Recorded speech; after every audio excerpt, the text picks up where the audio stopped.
ও পিখম, তোমার কি হচ্ছে? আমি গাড়ি চালাচ্ছি।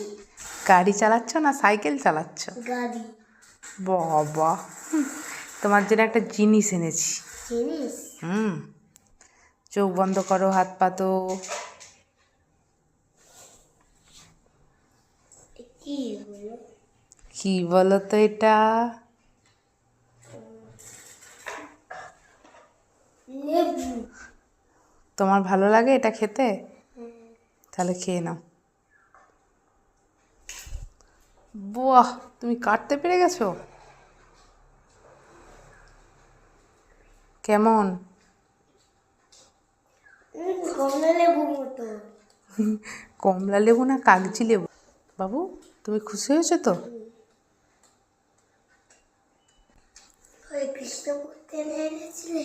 হ্যাঁ, হরে কৃষ্ণপুর থেকে এনেছি।